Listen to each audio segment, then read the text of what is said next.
All right. Good morning, everybody. Went ahead and muted all of you, had some background noise, but we're going to go ahead and get started. So good to see a lot of you guys back on the call. A lot of you, I think, were on the call last week. So obviously we did something right. Good having you back. And for those of you who are new, we'll do a little recap of what we talked about last week.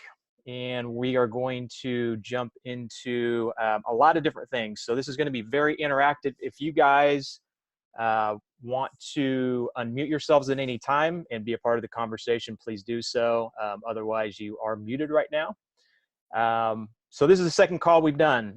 This is typically something that we were going to do for our Strategic Workspace members as well as our mastermind group. But considering the circumstances, we know a lot of people need help right now. I see posts all the time, people saying I had to lay off my staff, trying to figure out what to do.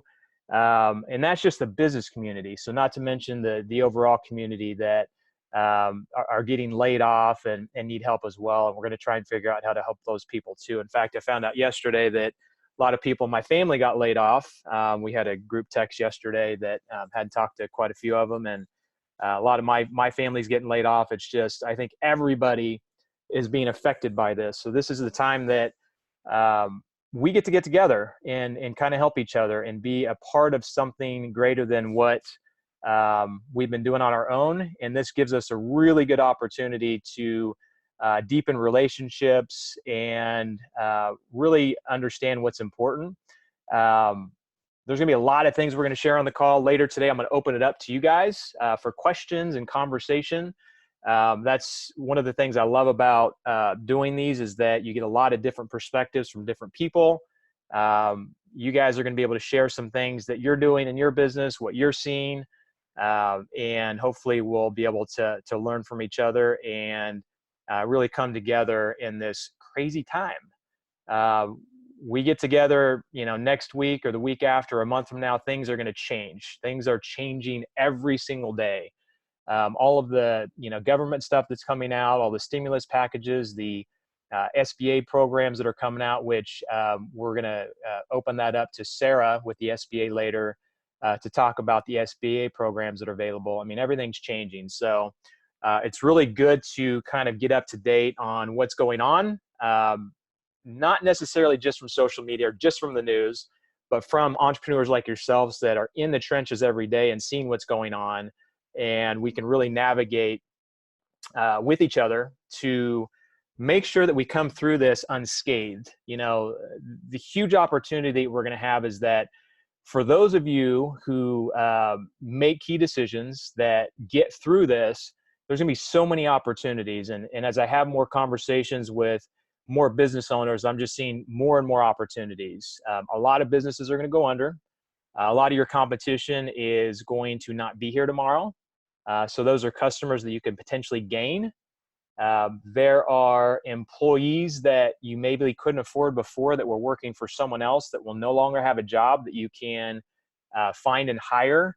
So we're going to get deeper into those opportunities. But that's the big thing right now, is just helping you guys understand how many opportunities are out there. It's not just doom and gloom. Even for my business, I know we're going to suffer for a month, 2 months, 3 months. Our workspace isn't open. We, aren't buying and selling as many houses as, we were a few weeks ago.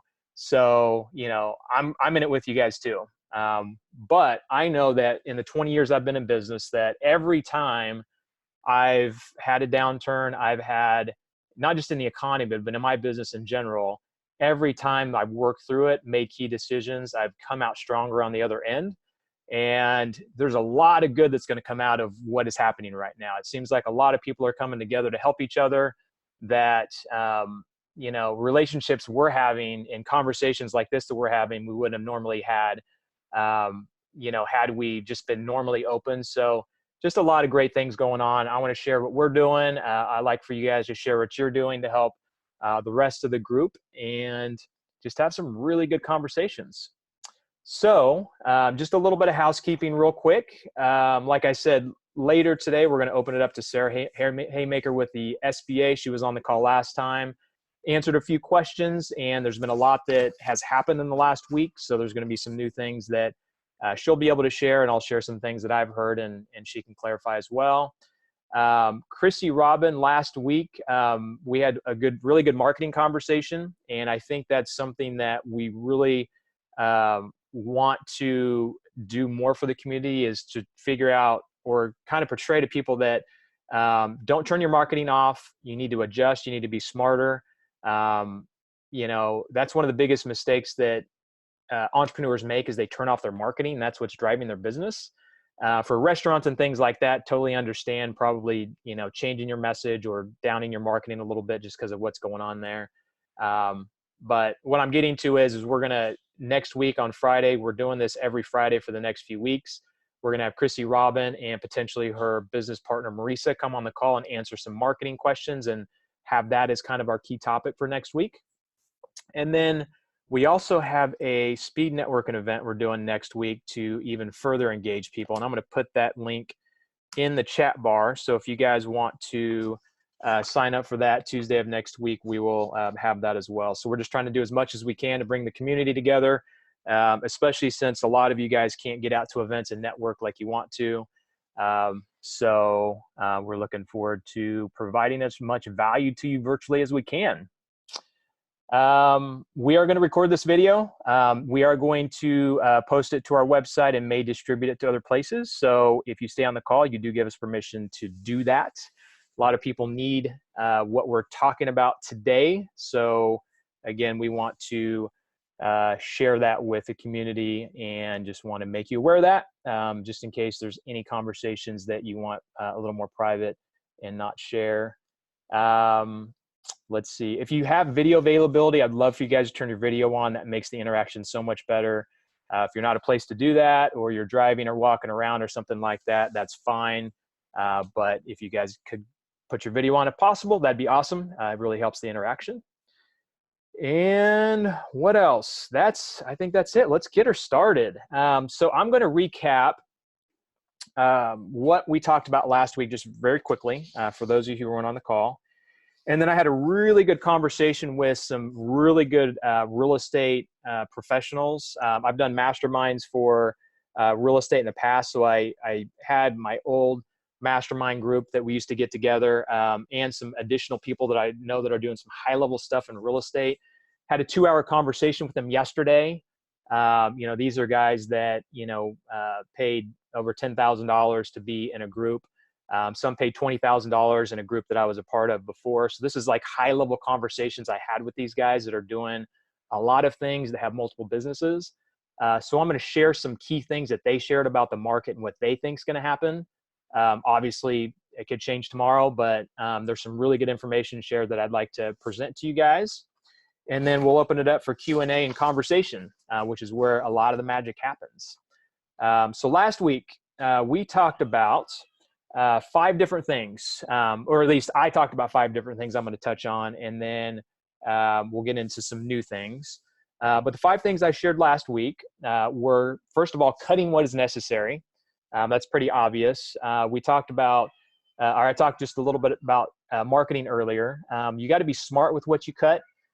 This is making us become way more efficient. It's going to be interesting to see what happens with people working from home. I think a lot of businesses are understanding that employees maybe work as good, if not better, from home. So there's going to be a lot of changes there that people will be able to save money on. I talked about, again, marketing, not cutting all your marketing, but maybe being smarter with it. I'm sure there are things that you guys are using right now that you're paying for right now that you're probably not using.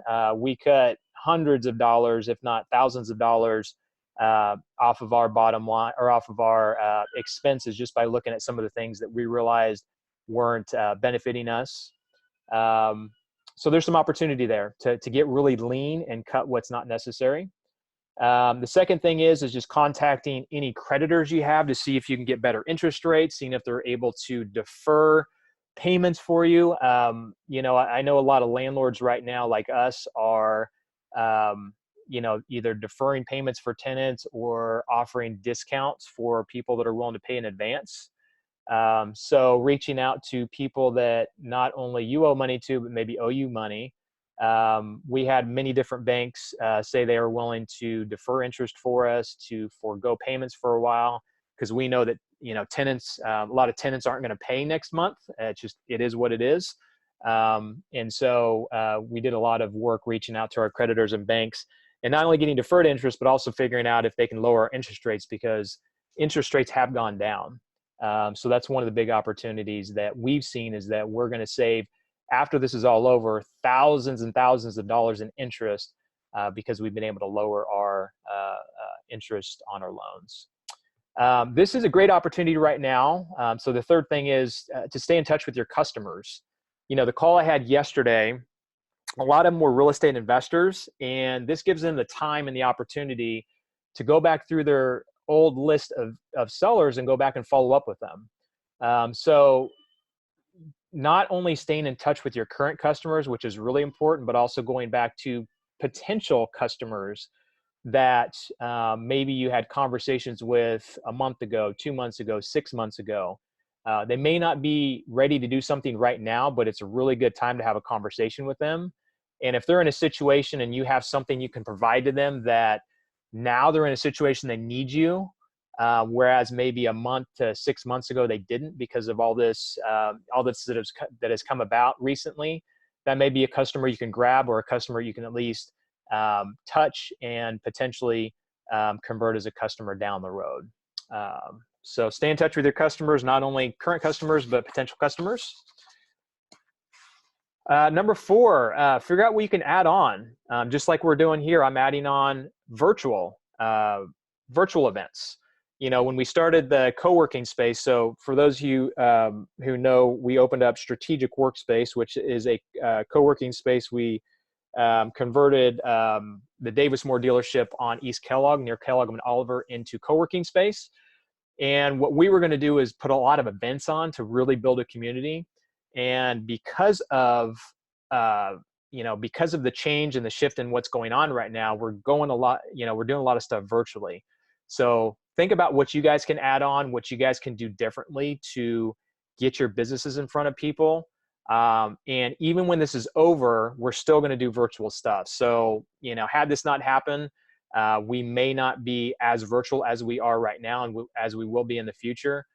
So another great opportunity that we feel like has come is figuring out how to add on something that we didn't have before, because things are changing, and things are going to continue to change every single day right now. And, down the road, it won't change quite as much, but right now it's changing every day. So we've got to shift and figure out what people need, and be able to service our customers with different things.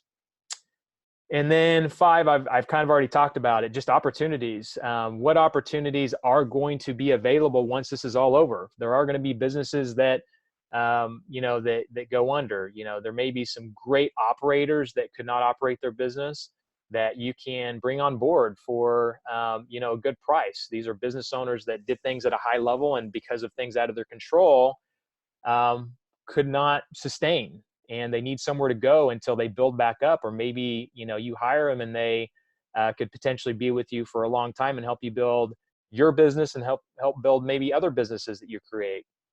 Staff's going to be laid off. There's going to be a lot of great people that you couldn't hire before because they were very happy at their job. Now they don't have a job, and, maybe they were making $50,000 before and you couldn't afford to hire them. And now they're willing to take 35 because they just need a job. So, unfortunate that is happening. It really sucks, but, like I said, we have to continue to do what we're doing. And if there's a way we can help them out, and, it benefits us and it's a win-win, then why not take advantage of those opportunities?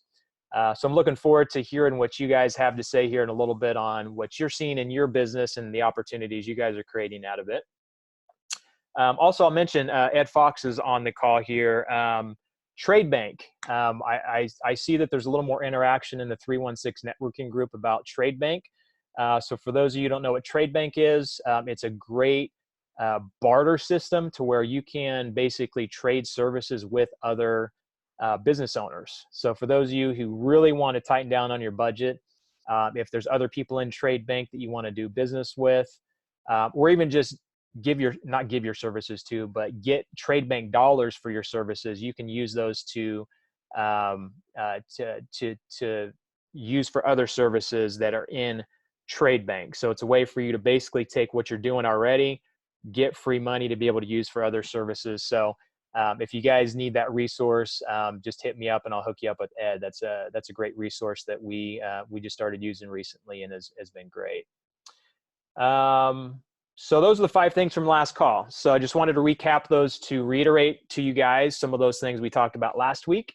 And for those who weren't on, just to kind of get you, get you those key points that we talked about last week, so that hopefully some of that resonated with you and you kind of get an idea of where we're going with these calls.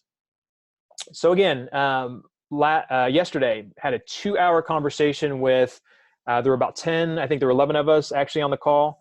High-level conversations, guys that are doing a lot of business. And so I wanted to share with you what they thought about what was going on and kind of some things that they were doing to shift and create opportunities. So you guys have seen the stock market lately, probably. I haven't looked at it today, but I actually hate the stock market because it's so volatile. So that's why I've been in real estate. It's more tangible and, I can control it a little bit more. But I see a lot of opportunities right now because of the dips in the market. More money is made in downturns like this than there are in upturns. So if you can find those opportunities, I'm going to continue to harp on opportunities. If you can find those opportunities like, potential stocks that you can jump onto, then, that's where a lot of money can be made. And so one of the things that one person shared was that they felt like the uptick lately in the stock market. So last week and the week before, I believe the stock market got hammered. I think it came down like 35%, which is, a lot of record dips in the market recently. And there's also been the same thing this week on the upside. I think it's up before today. It was up like 20% this week, 15 or 20%. And so, and the reason that it's upticked is because of the stimulus package. And there was a really good point made yesterday that, we don't know if the stimulus package is going to fix anything. $2 trillion sounds like a lot of money, but when you think about it, if this thing lasts for, and when I say last, I'm saying like a lot of business being shut down for 2 months, 3 months. I mean, we don't know how long this is going to last. That $2 trillion is going to be eaten up pretty quickly. And so there's a potential that there's a false sense of hope in the stock market. And so for those that, saw the dip and are saying this is an opportunity right now to jump on it, I'm not giving you stock advice. I'm not saying whether it is or not, but there could be false hopes in the market right now that are seeing the uptick in stocks, and that could change tomorrow. That could change next week if they start saying that, this is worse than they thought it was going to be, and people aren't taking it seriously, and it's just getting a little bit out of control in some areas. So again, I'm not trying to get stock advice, but just realize that if you're following the stock market and seeing the uptick right now, don't play into it too much. I'd be really smart about it.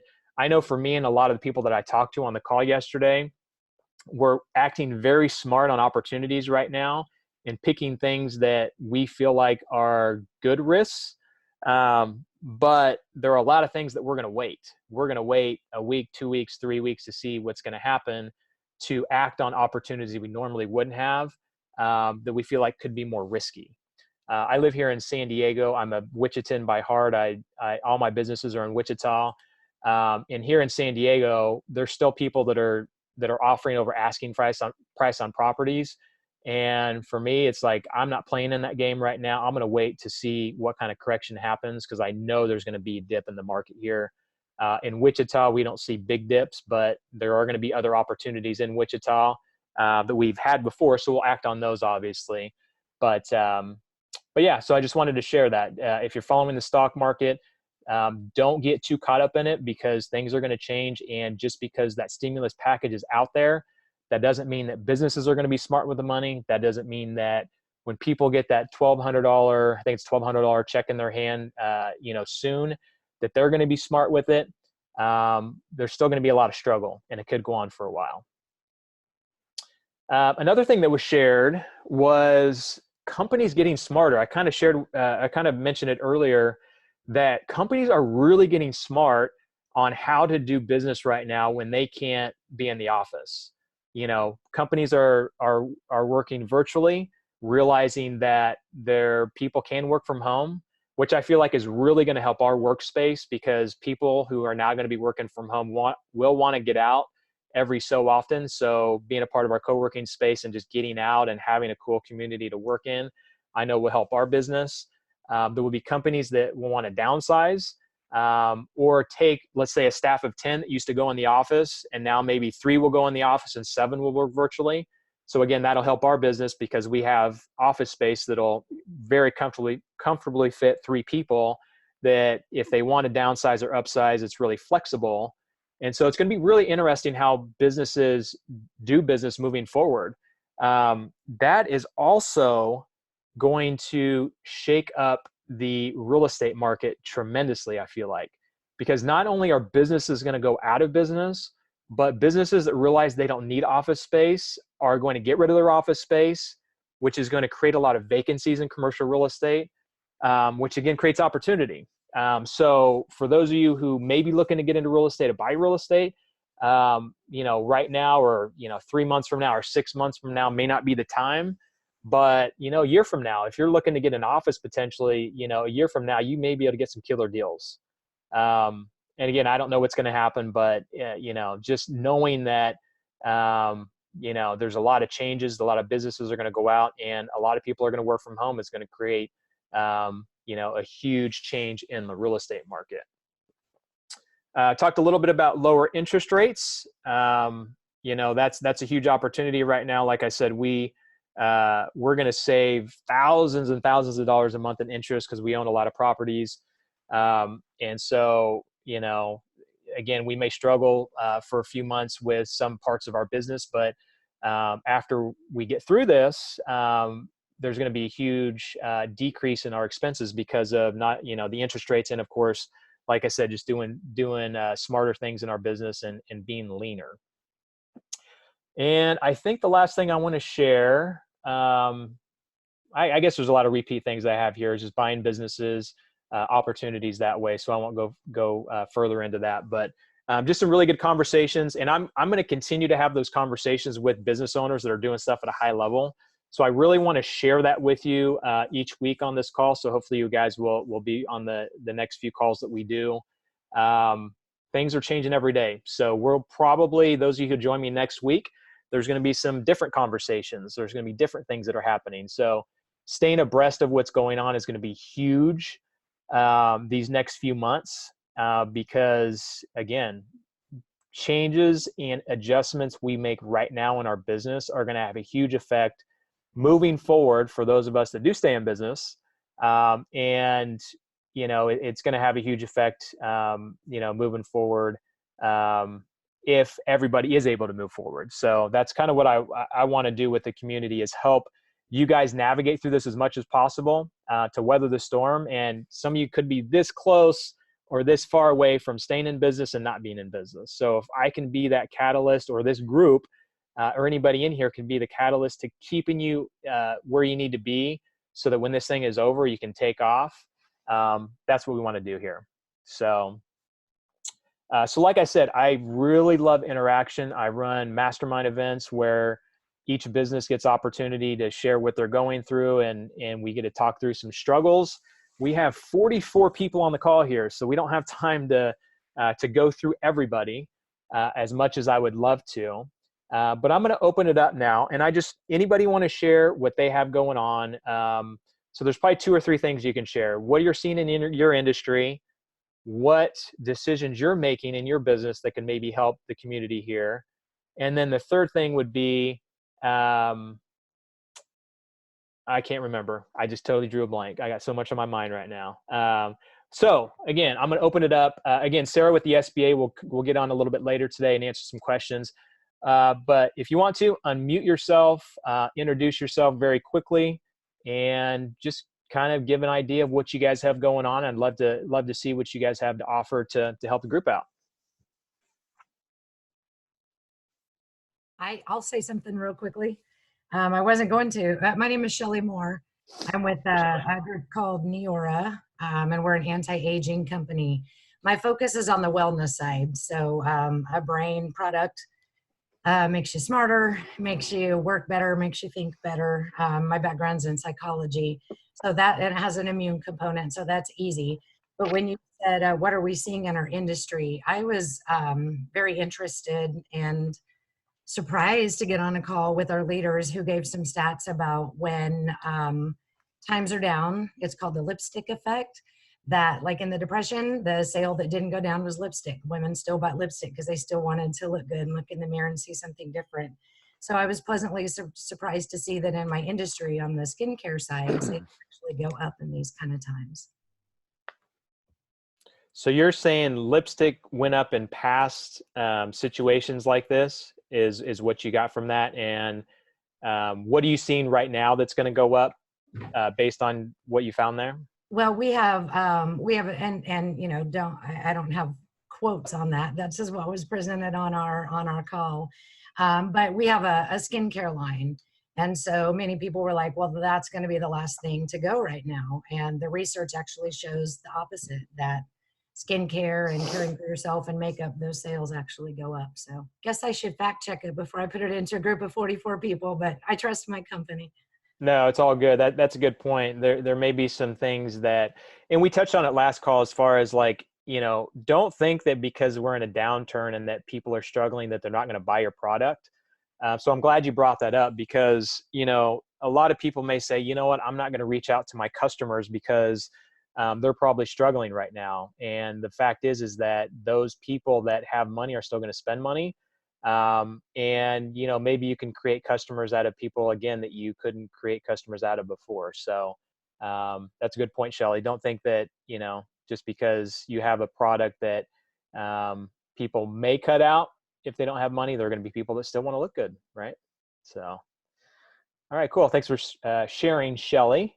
Anybody else want to jump in and let us know what's going on in your industry and share what you've got going on?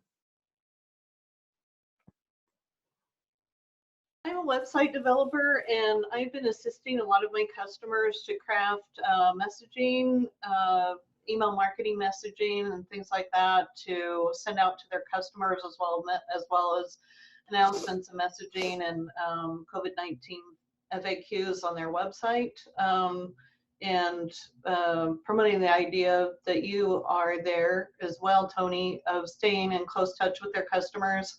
I have some customers in New York City where things are really shut down, and they've been finding, working with them, they've been finding new and different ways to continue to assist their customers and stay in touch. And one thing I'd like to share with everybody right now is that we've been seeing some extraordinarily high open and click-through rates on email marketing right now. And it's probably because a lot of people are working from home or off work completely.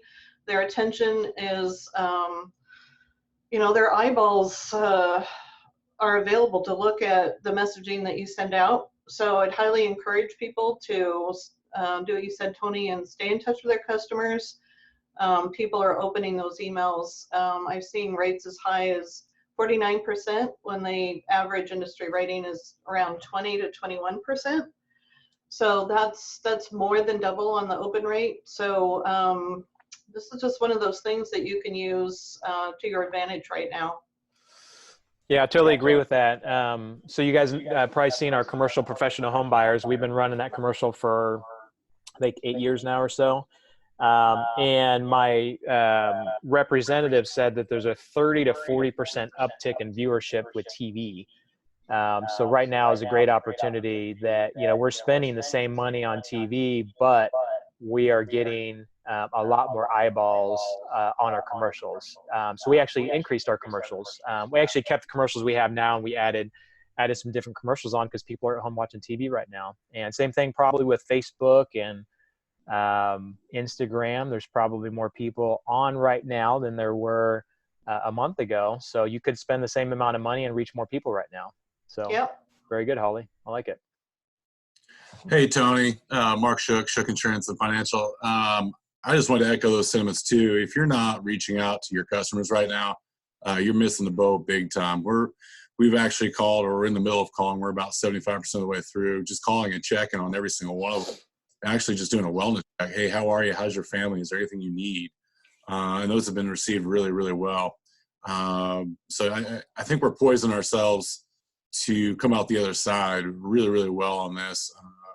And at the same time, we're actually, we do care about our customers, and we want to show that and convey that. And, we've had to actually take some people some things that they couldn't find. They couldn't find toilet paper, couldn't find ground beef, whatever it was, and we made lifelong fans just by something really simple. But at the same time, we're helping out the community too. So if you're not doing that, we have, I want to say 1,800 households that we're calling. So, it's an undertaking, but at the same time, we're not able to, the sales incoming right now is not happening. So we're taking that to poise ourselves to be better on the other side. So if you're not doing that, that's one thing I would highly. Good stuff, Mark. You realize there's going to be 44 people that reach out to you for toilet paper right now? Yeah, I'm fresh out, man. Ah, dang. Cool, man. Yeah. It's good to see you, buddy. I haven't seen you in a while. Who was that jumping in? Who's next? It was me. Hey, Chrissy. Yeah, no, Mark, you just said a awesome point that I think is really important right now.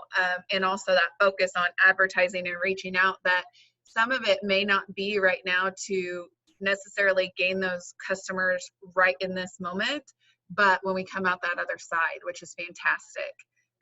Because making sure you keep the people that you are helping that are customers now, and take care of them so that you're top of mind when you come out the other side is awesome. I had a call earlier this week where I was talking with a financial advisor, and he was talking about how he had talked to a couple of others, and one of them was just going to just not do anything at all and go hungry per se. And he's like, I just don't think that that's what I need to do right now. And I said, yeah, that's exactly what you don't need to do right now. So we pushed him a little bit, and he is doing some videos and education to stay top of mind and be in front of people. And that's just awesome. Like, that's what needs to be done right now. And like Holly was saying, and Tony were saying, looking at some of those avenues that we thought may not be as helpful, they're on the uptick right now. Because I know Tony and I had a conversation about how TV wasn't working so well. And now that everybody's home, like you said, it's upticking, and that's fantastic. So yeah. Good points from everybody, honestly. Yep, good stuff. Right now, some of us can't produce income. I'm sure there's some of you on the call right now that literally cannot have people in their location of business, or they can't go visit their customers or something like that. So just realize, even if you're not making money right now, value add, value add, value add. What value can you add right now so that when you do open up, people will re-engage with you? If you've got a fitness studio, are there, some home workout tips that you can give them, or calls you can get on with people to give them health advice that you may not make money on right now, but once they can come back into your studio, they can re-engage with you, and they will want to come do business with you. And it may be something that they cut out before because that's what they thought they were going to do. But because you gave so much value to them, they're going to come back to your studio or come back to your business when things do open back up. So good stuff. Yeah. And one other thing I would add is the innovation factor right now. That's the exciting part to me. And one of the things that I've been working through with a lot of my clients is kind of that, what things have we not thought about, or how can we get creative about your business now? That we've been adding on some things that I think will continue, like you said, Tony, with your virtual meetings, that will continue afterwards. And it's really giving you a period to think through some other aspects that you could add into your business. And you may have a bonus revenue stream once we come out of all this. Yep, absolutely. Absolutely. So one of the biggest things that we're doing, I'm Nate with Wichita Homeworks. We're a general contractor here in Wichita. Our key focus right now is summed up in one word, and that is pivot. We are pivoting to our service lines that we already have in place. We're just pushing more resources out to those service lines that are still in demand. So for us, we focus on three main areas usually, which is new construction, remodel, and then home services. Construction and remodel is what's hurting right now, but it's left the home services option quite open for us because people are at their homes. They're using their homes more than just letting them sit throughout the day. So they're still needing those repairs. They're still needing just some minor, upkeep taken care of. And so yeah, that's what we're trying to do. It also, we're trying to use it as an opportunity to trim the fat where we can. I know, Tony, you were talking about that earlier. But there were some difficult decisions that we kind of kept putting off because we didn't really want to tackle them. And this has given us a great opportunity to not have an excuse, but have a reason to finally make those changes and those decisions. Very cool. Thanks for the feedback, Nate. Appreciate it. Hey, my name is Fabrice Matan. I am the owner of a company called Simplify My Numbers, tax and accounting company. Luckily, we're staying busy right now. I think probably a part of it is because people need as much cash as possible in this situation. So if they haven't filed their tax return or anything like that, everybody's kind of making sure that they get it done as fast as possible if they don't actually owe and expect a refund. At the same time, you mentioned something about Sarah. We'll probably share more about the SBA loans. We're getting a lot of our clients that are wanting to make sure that their financials are completely cleaned up and ready to be able to make an ask if possible. And that would be pretty much any lenders right now, regardless of how tough the situation is, would probably want to see your numbers to understand, your ability to pay back. And so we're helping a lot of our clients take care of that right now. And then at the same time, what we try to do, I think you mentioned some of that, is keeping in touch with the current clients you have, but also with our social media audience. Any information that we can get regarding the stimulus package, regarding the economy, anything like that, how it will affect us as taxpayers. We make sure to share that information on all of our pages as well. But luckily, I guess, most of our work can be done remotely. So, my assistants are working directly from home and working on their computers. And so we're staying busy. So we're blessed there, but we're definitely wanting to help as many business owners and the people that we work for be in a position to ask for, any cash, any funding that they can possibly get. So that's pretty much it. Cool. Thanks for sharing. And are those customers that you reached out to that you said, hey, do you need help with this? Or did they reach out to you and ask you? Both actually. I do have some customers that we were already working on getting funding for them for the banks already.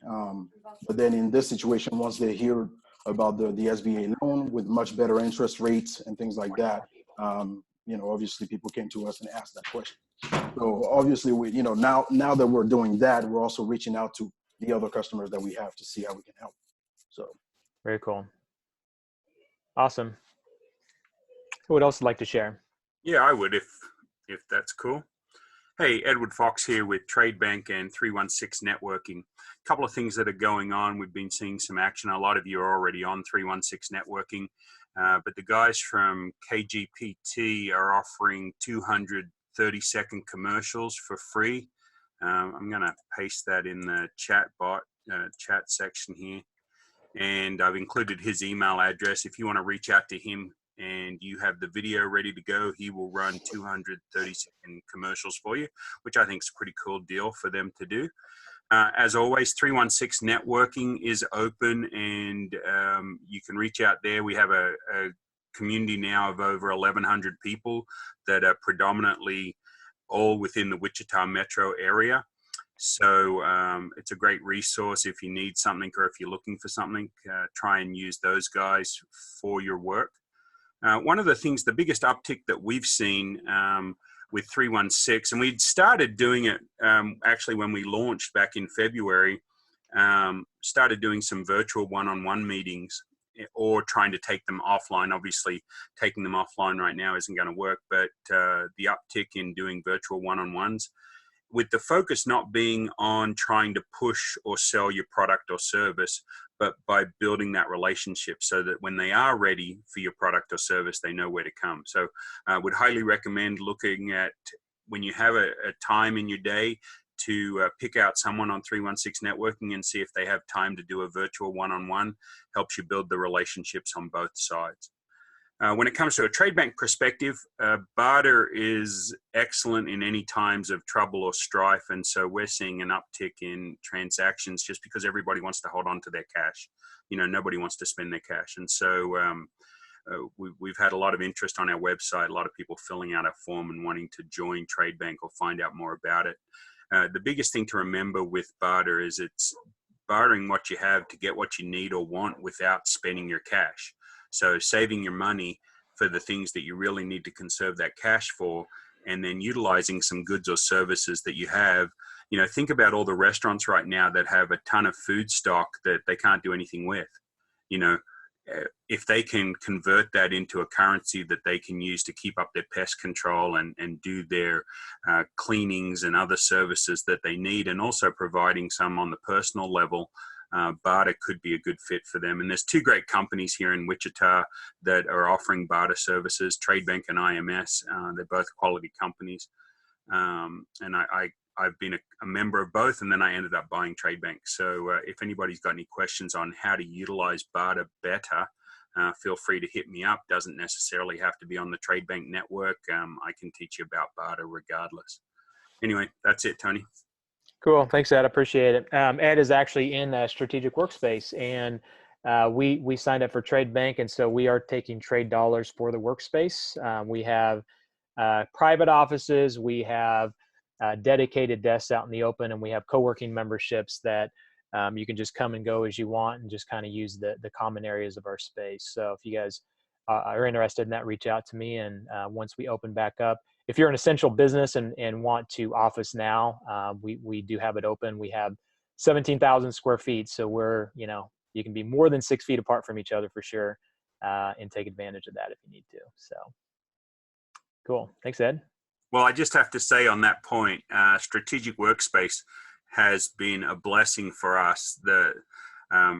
My office manager used to be stuck in a basement in a small office. And so when I showed her this space at Strategic Workspace, she thought I was the best boss ever, which I already am. But anyway, so we stuck her in one of these offices at Strategic Workspace, and just the feel of the space. If you haven't been out there to check it out, make sure you get out there. It's got amazing amount of room, and every nook and cranny that you could think of that you would need for your business is right there. And then Kelsey, your manager for that space, is excellent too. So thanks for making that available, Tony.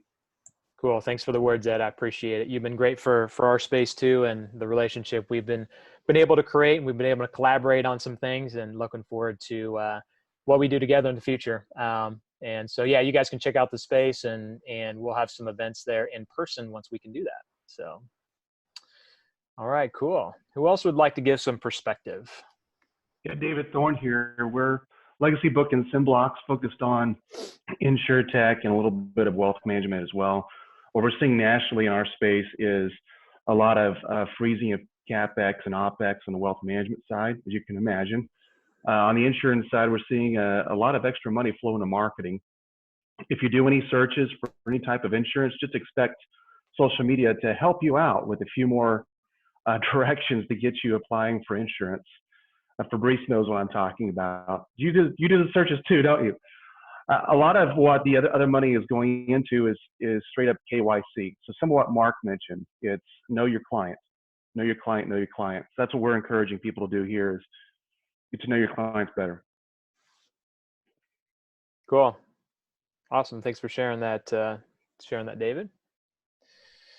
All right. Who else would like to give some perspective? If you guys have any questions, make sure you put them in the chat box if you want us to answer anything. Hey, Tony, I might give a quick update for you. Yeah, hi, So Sierra. my name's Sierra Tifo. I work with Network Kansas. One of the things that got brought up last call was a resource that Governor Kelly put out last Friday morning at 9:30 a.m. It was a program called HIRE, or Hospitality Industry Relief Emergency Fund. So it was $20,000 zero interest loans to hospitality businesses like brick and mortar restaurants, hotel and lodging, those kinds of things. It was $5 million, but at $20,000 a pop, they went pretty quickly. However, we've heard from Commerce that they still like businesses to apply for that if they fit the hospitality business. The application's really quick and easy online. I'll put a link to it in the chat for us. The reason being is that if there are other resources that we can put towards that program that will have businesses in queue to approve funds for. And secondly, it just shows Department of Commerce how much of a need this is for the state. So just as an FYI, if you guys would still like to apply, like I said, it only takes a couple minutes to fill it out. That would be great. You may not get funding at first. We're still looking for funding. But right now we're kind of have a lot in queue for denies.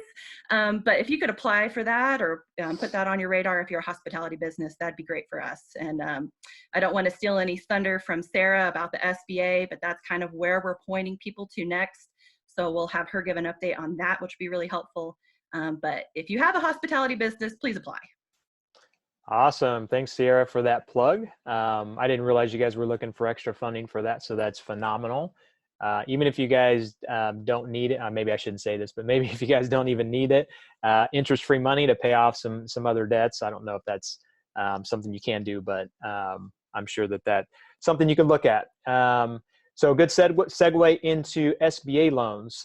So Sarah, we'll kind of transition to you. I know that a lot of great things have kind of been coming about what they are releasing as part of the stimulus package, and I'm still not sure exactly what's been approved and what hasn't. So I'll kind of give it to you, and if you can give us an update on what's going on there and what's available.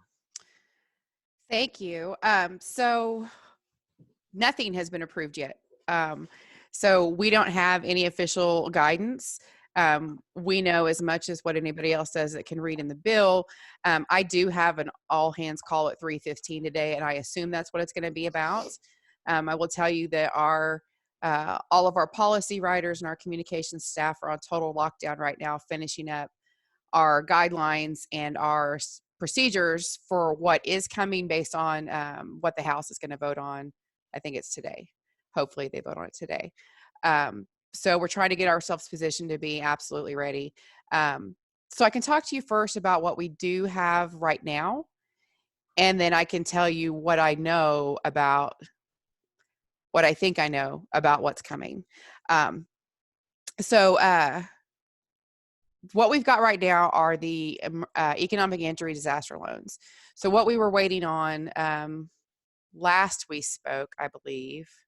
I'm not sure if the applications were available yet, but in any case, time has no meaning these days. So what we're looking at are long-term low-interest loans for pretty much any kind of business. Private nonprofits are eligible for these. Right now, religious and charitable organizations are not eligible. We've been told to stay tuned on possibly some changes for those nonprofits, but on the religious organizations, if it's something like a church that may have a daycare associated with it, that part would be considered eligible. These are loans at this point. I know there's been a lot of talk about what's in the CARES Act that's coming about loan forgiveness. What we're reading right now is for these new loans that are coming. And until we have any different information, everybody must assume that if you get one of these economic injury loans from us, it is in fact a loan. So the interest rate on those is 3.75%. Every one of them will be on a term of 30 years. So whether it's $5,000 or $500,000, it's a 30-year term. We're doing that to make sure that payments are absolutely as low as possible. There will be automatically, when the loan is issued, there automatically will be a 12-month deferral of payments. So there will be no payments due for 12 months from the time you receive disbursement. Now, the thing is also, though, is that interest will begin to accrue at the time of disbursement, but there will be no payments. For anybody that may have had an existing disaster loan already, all of those payments have automatically been deferred as well. So if you already had one from a previous incident, they're all deferred, I believe, through the end of the calendar year. So let's see what we're looking at with these economic injury loans. It's a loan for working capital. So we've heard a lot about, payroll and keeping folks paid and on your payroll. This is for not just payroll. This is for your mortgage, your rent, what you owe your vendors, any loans that you may have already. This is to pay your monthly bills for the next 6 months. Anything that you can show that is a liability of your business. The idea is to keep the business viable so that when this is over, you'll be able to keep functioning. We don't want people going out of business if they don't have to. We want to help make those, help provide that working capital. Let me see. I'm going to look over here at some notes so I don't leave anything out for you guys. A couple questions that I'll ask you and throw in. So from what I read, it sounded like you were going to be able to get 2.5 times monthly payroll as the loan. So the question with that for people would be, is that the max? And I guess, do you have to, like, for some businesses, they're newer, right? Like even our Strategic Workspace. So we don't necessarily have 12 months or 6 months of operating, because we've only been out for, month and a half when we opened up. So talk a little bit about that as far as like what the max is and how you prove what you're eligible for. Okay. So the 2.5 times payroll, that's part of the CARES Act. So that's the one that's not enacted yet. So that's different than the injury one? Correct. That's different. They're two separate products. The injury one right now, the max on it is $2 million. And the way you prove that, we're going to ask you for a schedule of liabilities. So you're basically going to put, if you don't have one from your your accountant, your bookkeeper, whatever, we're going to ask you to create one that shows what your monthly expenses are.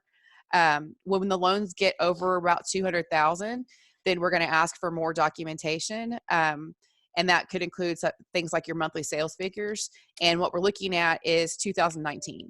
So the injury date for this, the beginning of the disaster, is January 31st, 2020. So what we're looking at is, what was your gross profit the 12 months prior? So really basically, what was it for 2019? So that's how the economic injury loans are going to work. Now, the one that's coming through CARES and the Payroll Protection Act, that's the one that has the 2.5 times your payroll.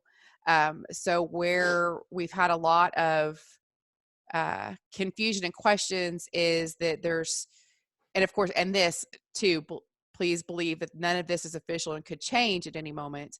And I will tell you, things are changing on a daily basis for us as far as what our underwriting rules are going to be and things like that. We're trying to make things simplified, streamlined, and available to more and more people every day. So what I'll tell you, what I know about the payroll protection and the CARES stuff is that, yes, you could have both. There's a rumor going out there that you cannot get the injury loan and this other thing. What the deal is that you cannot double dip on federal funds. So if you use the economic injury loan to pay payroll, then you wouldn't be eligible to get the money that is strictly for payroll. So where we're at right now is that there's not been very many people that have gotten their disbursement on these injury loans yet. There are some. I mean, I think Monday they said Monday or Tuesday it was like 27 million had gone out. But what you won't be able to use the money for the exact same expenses twice. So think of economic injury loans as the money you're going to use to pay your rent, your mortgage, your credit card payments, your vendors, that sort of thing. The payroll thing is different. So that's where that is. Was there another question as part of that? No, but I wrote a few things down that people may have questions about. Read online there was something about not having a personal guarantee on some loans, and that also that you did not have to have tax returns on some loans. So is there some clarification you can give on that? Okay, so sure. So those are things that have changed. Well, part of that is in the new legislation that's not enacted yet. Some of that is things that have changed with our current program that's available. And like I said, it's changing all the time. So on the economic injury loans, what we are doing at this time now is we are not asking for tax returns from small businesses during the application process. So in order to get your application in, you don't have to submit your tax returns if you're a small business. Now, what we are asking for, I think it's the 990 from nonprofits. So nonprofits will still have to provide something, but small businesses during application do not. That doesn't mean that they won't ask for it in the underwriting process. But what we're also asking for as part of the application process for any of these is you're signing, it's called the 4506T. It's a request for an IRS transcript. So we're asking folks to submit that to us, and then that way we could get tax transcripts directly from IRS. So that's part of that. Now, as far as the personal guarantee, that is the language that is in the legislation for the new one, the one that's coming. So what they're saying is that they're going to be, because the difference in the two is the economic injury loans are issued directly from SBA. There's no bank involved at all. They're coming straight from us. This new legislation, those loans will be going through banks. And so what's proposed in the language is that SBA will provide a 100% guarantee to the bank.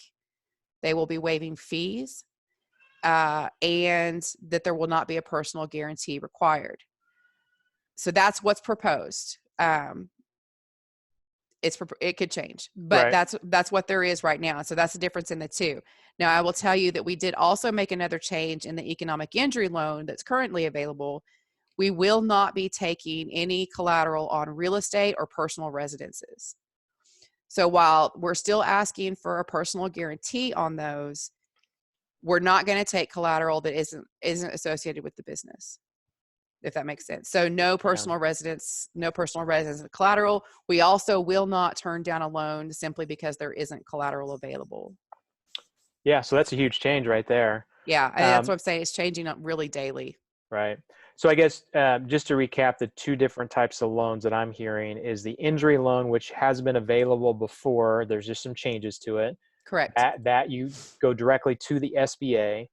And then the new one that they're proposing is more for payroll, but that's something you'd have to go through your bank to get that, correct?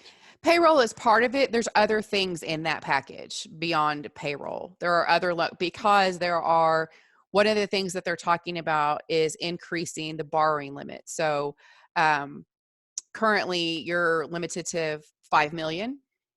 Such as an SBA 7A loan, the current limit is 5 million. The proposed legislation is to up that to 10 million. Currently, if someone does an SBA Express loan, the limit is 350,000 on an Express. That's going to go up, according to the new legislation, that's going to go up to $1 million. And what's the Express loan? So that's one where you can go to the bank and the bank has authority from SBA to issue the loan themselves without SBA looking at it. So they have been given authority to issue those loans on their own. And that's for anything? Doesn't have to be payroll, doesn't? Well, right. So yes. So that's just a straight SBA Express. Now, what we are seeing in the proposed legislation is that there can be some relaxing of some of the restrictions there and increasing the amounts that are available. Okay, very cool. Someone else had a question. So the payroll, when they say payroll, does that include Social Security, health insurance, everything that has to do with payroll, or just the hourly wages? So I do believe, yes, it includes all the taxes that are, and I assume it's the insurance, but I'm going to have to check on that. We'll have to see what it says, but yeah. When I've been telling people to put, as far as for their liability schedule, I'm telling them to include absolutely all of that in their payroll. But as far as what the bill's going to take care of and pay for, I don't know. I assume that that's the case. Okay. And then someone asked, payment protection program that's being voted on today. Is that the same thing we were just talking about? Yes, that's part of the big package. Okay. There's several individual things within that phase 3 of the CARES Act. Okay, fantastic. Sarah, I don't know if you're available every Friday, but if there's a way you could maybe give an update each Friday if you are available, and if you're not, I will try. I've got it on my calendar, okay. and I will certainly try to make it on here. If not, maybe we could chat during the week, and you can just give Certainly, me some updates. I'll give so you what our updates are. Update the group. Okay, perfect. Who else has questions? If you guys want to unmute yourself, I hear some background noise. So if you got some background noise, if you can mute that yourself. could be my screaming coworker. Hey, Sarah, I wanted to ask, Yeah. do you expect that if a business owner makes a request for the disaster relief loan, gives an idea of the total that they need to cover in terms of expenses, and then gets approved for an amount lower than that total they need, do you expect that they will be able to get funding on the second legislation that is to come? So I'm really not sure. I mean, every situation is going to be different. But what I will say is that, let's say we're only dealing with the economic injury one that's out right now. Yes, SBA is going to offer an amount. And if at that amount at the time, the business owner says, hey, that's not going to cover it, they need to talk to their loan officer about that. Because what we've been told is that, our loan officers have been directed to do everything they can to try to get the right stuff in so that business can get what they need. So I would say the first thing to do is they need to talk to their loan officer and say, that's not enough money. I need this much. And the loan officer will say, okay, well, let me see some more documentation, or let me see a cash flow projection or something. The other thing too that we know is that, so the application period for this loan, these disaster loans, is through through December. So what we do know is that, let's say, you get your approval and you get your full disbursement, and then 3 months down the road, you need more money. So the way the disaster loans work, these injury loans work, is that you don't reapply. We still have your current approval, your authorization, all of that. You go and you ask for an increase to that authorization. So you'll come back to SBA on that current one and say, I need more money, and we'll work with you from there. Got it. Makes sense. Thank you. Mm-hmm. Cool. I think a lot of, not a lot, but some people have to go. I'm just going to put in the chat box real quick. If you guys could do us a big favor and leave us a review on Google or Yelp, we'd really appreciate that. We're going to do a $25 Amazon gift card drawing later, just to reward you guys for helping us with that. So I just put that in the chat box if you guys don't mind doing that before you jump off. All right. Who else has questions? I have one more too. Sarah, and maybe I zoned out for this part, but is the online application still open? Did you talk about that? I did not. I didn't get that far. So the portal is down, as can be expected when these things happen. So what we did, and it came, and I think, I don't know, Sierra, if you were on the call, the webinar we had, was it yesterday maybe? Mm-hmm. Yep, yesterday. Okay, so things changed even after that webinar ended. So what there is when you get to where the portal is now, you'll see in the top right-hand corner, there's a 19 delivery options. So we've got 3 options. You can, and right there on that page, it's going to be all of the forms that you have to fill out. And there's a drop box on that page. So you can either fill them out on your desktop and drag them over and drop them into the site itself. And as of this morning, they've made another upgrade overnight. When you put those in the Dropbox, you now will get a confirmation email that it's been received. And then you'll get another follow-up email from the customer service center. And then, of course, then you can also email them in, and you can mail them in. And of course, we tell people that, online is faster, it's better. Even if and when the portal does come back up, that's a faster process. But yes, there's a couple of new ways now you can do it. Sorry if you mentioned this, Sarah. I was looking at some of the questions and some of the things on the chat box, so I apologize if you already said it. But so do you have to submit all of the documents at the same time, or if you submit the application now, and you need to get the other information later, can you submit that later? And if you do that, does that keep you in your spot in line, or do you have to have it all together to? So I don't have the answer to that. And actually, I have that question put in because it's the same. My recommendation is submit it all at once. I mean, that's the best recommendation I can give you, just to be on the safe side. Right. Now, what I will say is that, so I've got a question in now to our folks about, what about those people that had gotten like to the very last page in the portal and weren't able to hit submit before the site went down? Where are they at now? Do they have to start over with paper forms? Is a loan officer going to reach out to them and say, hey, we got all of this stuff, but we didn't get this very last thing? I don't have the answer right now. Hopefully I'll have that answer on our 315 update. But I've put that out there because, that's a concern for sure. Okay, cool.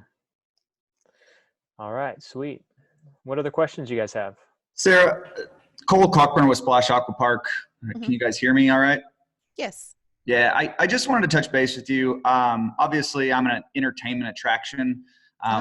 And obviously, we're not open as of yet, but I am a bit worried that this is going to affect my business, as I'm sure everyone on this call is.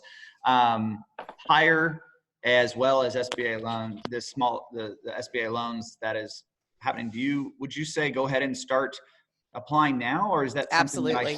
Yes. No, apply now. So what you need to do is, and you're gonna, so what we've said about seasonal businesses is that what you need to do is do your projection. And if you could, were you guys open all of last year? Well, we're only open like pools, Memorial Day through Labor Day. Okay. So yes, we were open. Just the seasonal. So what you need to do is base everything off what you have for last year. Okay. And what they've said on the application is that if you have something that you're not sure, then just actually put a question mark in it. And then the loan officer will ask you about that question mark.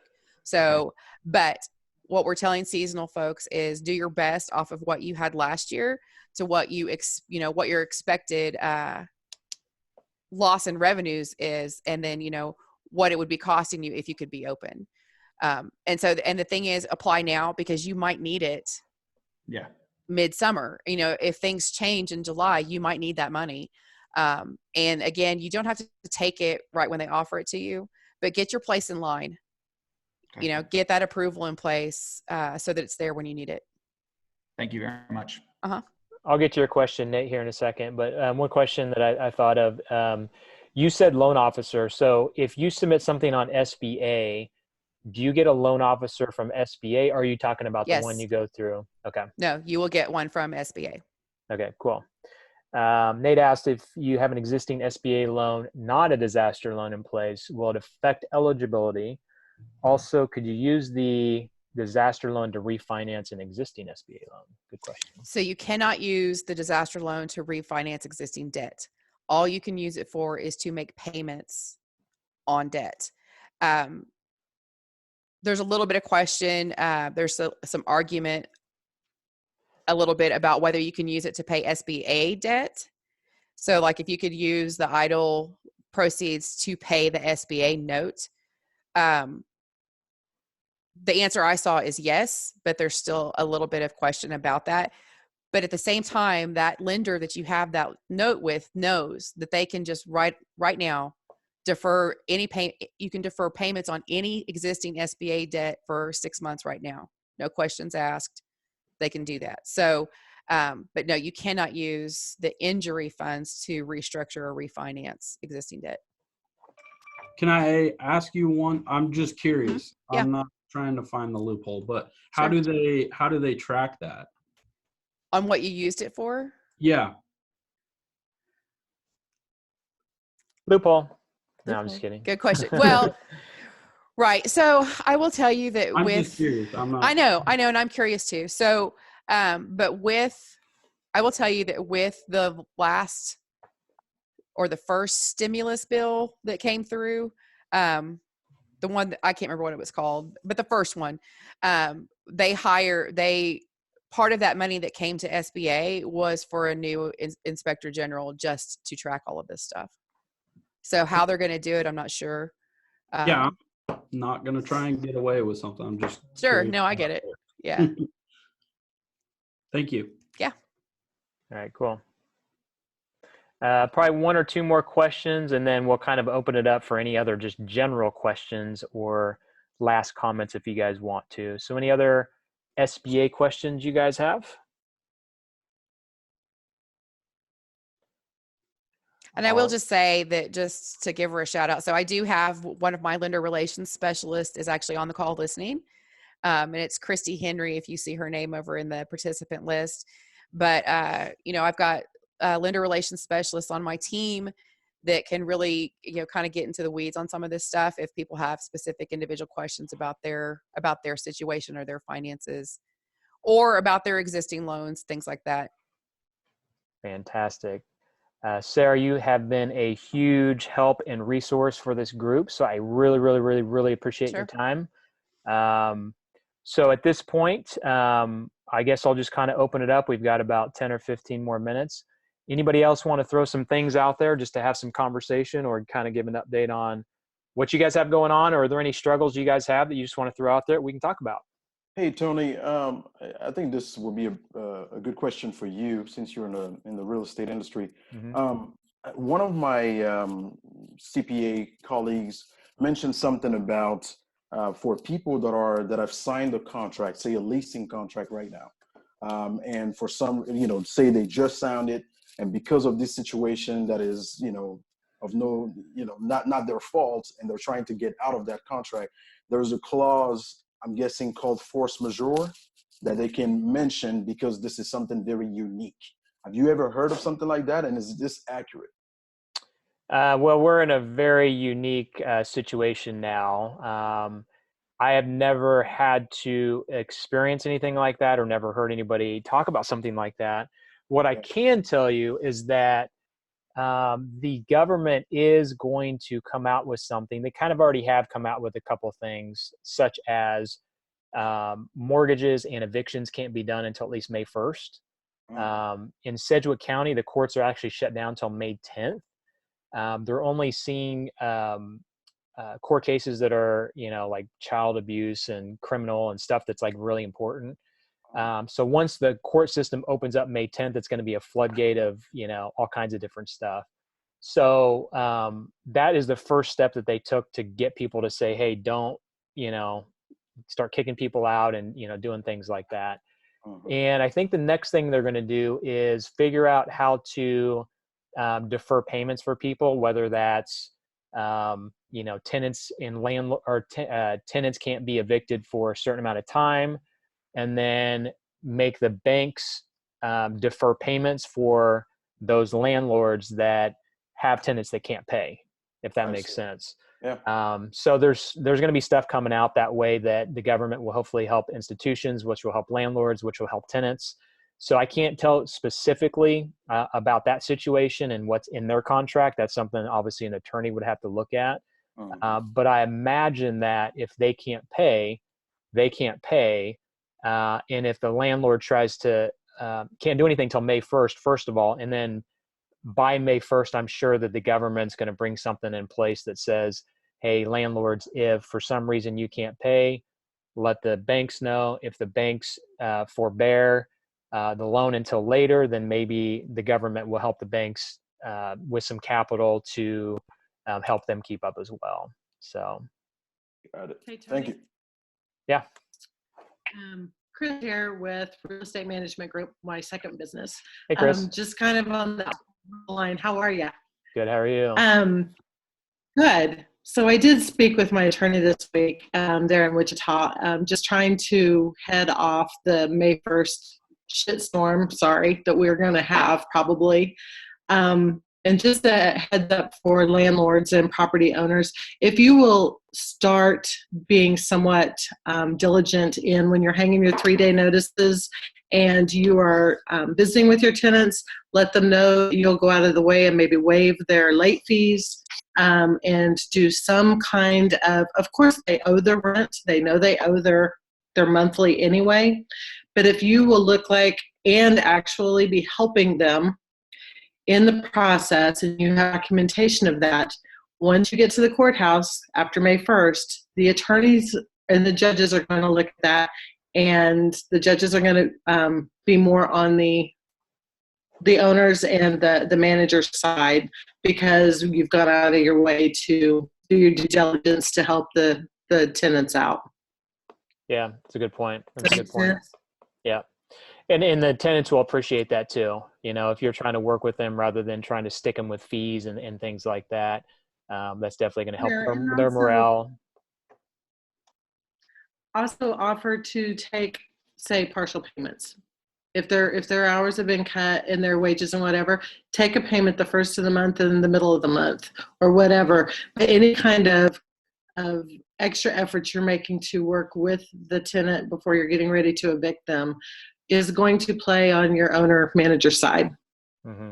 And that came from eviction 1 there in Wichita. Very good. Appreciate that, Chris. Hey, Tony, can I just share real quick? Yeah. This is Sarah.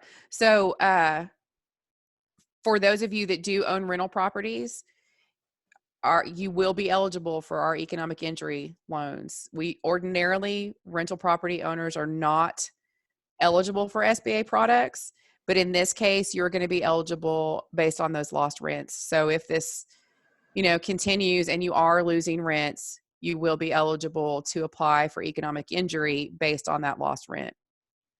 Very nice. Very nice. Cool. All right. We got time for 1 or 2 more. Who wants to jump in?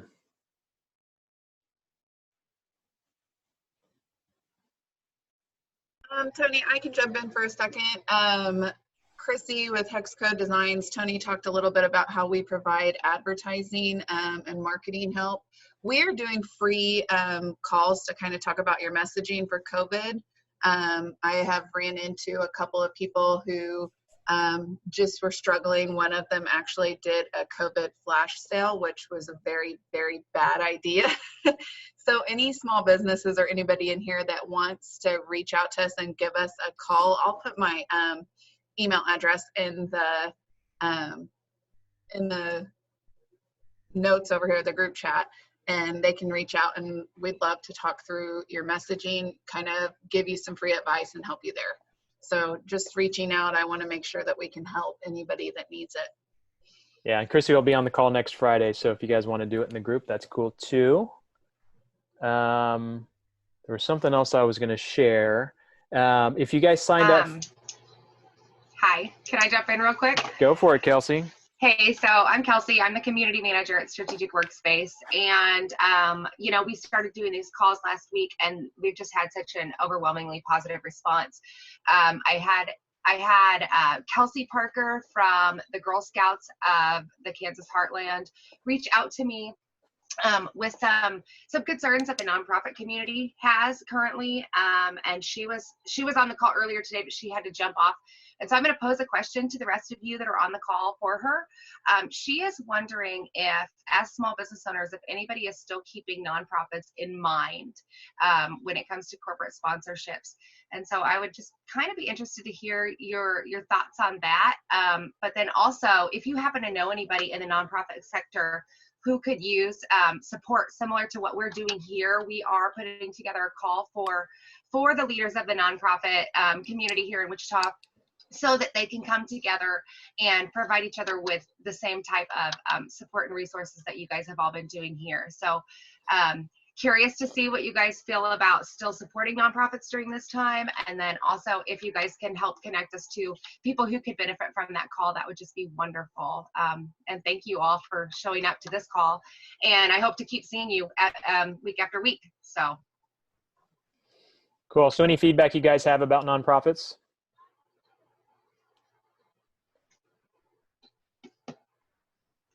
Hi guys, Cole here. My wife is the executive director of Giving the Basics Wichita, and she's having an overwhelming response of people reaching out and still offering to help, whether it's financial, monetary donations, or just getting creative on ways to donate products. So I think the Wichita community is still stepping up. Obviously, I know just the conversations that I've had with her, the concern is that that's going to be the first thing that people cut. Mm-hmm. you know, the philanthropic community here, I think, is second to none. And I believe that that's not going to go away overnight. So hopefully as people continue to see this start to, you know, we start to get to the other side, they'll, you know, maybe keep that in the forefront of their mind, and or at least navigating through these difficult times, and getting back to some normalcy will allow them to continue to support our incredible nonprofit organizations. Awesome. Cool. What was the nonprofit again that your wife's a part of? It's Giving the Basics Wichita. Okay, cool. Do you mind connecting us with her? Sure. Yeah, we'd love to. I can put her link in the chat there, and I'll also if anybody they can just email me or chat me, and I'll send her email address to you. Thank you, Paul. Yeah, I'll have Kelsey reach out to you or her and get connected. We're going to do a call week from Monday for nonprofits to do the same thing here, just help them navigate through some things they're going through and see how they can stay afloat too. I mean, even though they're nonprofits, they still need donations and they still need, you know, things to keep their ships going. So. Yeah. And yes. Sorry. No, go ahead. Go ahead. I am on the board with Coming Together for a Cure, and one of the things that we keep continuing to push the message out, but also making sure to remind people of Amazon Smile while they're at home, and their Dylan's Plus cards while they're stocking up on certain things. Those are always good places that people can donate without actually having to think about it. I love that. Thank you, Chrissy. So those are great ideas too. So yeah, the call for the nonprofits will start on Monday, April 6th. They'll be at 1 o'clock, and they will be every Monday through the month of April.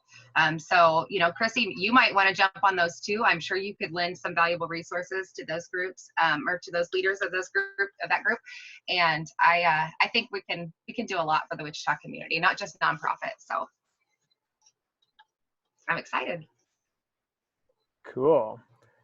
Kelsey, Kelsey Parker, I think I saw you trying to talk. Can you still not talk? Oh. Now her audio is not working for some reason. Oh, darn it. Next time, Kelsey, you can do video, and then you can actually call into the conference line too. So yeah, or you can try right now if you want to, if there's enough time. Cool. Also, so actually, Kelsey, you did talk about what I was thinking of was the nonprofit. So yeah, any connections you guys can make there to help them out. And then we want to do some other topic conversations. So the next 3 weeks, we've got, again, Chrissy with Hex Code next week. We'll do the same conversation, but then we'll have a little section for Chrissy on marketing. If you can put in the chat box or email us, or just unmute yourself and let us know what else you guys are looking for. You know, usually I do time management stuff and, you know, how to grow and scale a business, you know, things that I've been teaching, you know, in classes and masterminds the last several years that may not, I mean, they still apply, but may not be as applicable to some businesses because they're just trying to stay alive. But anything else you guys can think of that we can bring to you, any other experts that we can bring on the line, please let us know. And we'll continue to provide value to you. So. All right, cool. Any last thoughts, Kelsey or anybody else, before we wrap up the call? I'm just so excited to see you guys showing up every week for this. You know, together everybody will prevail. So.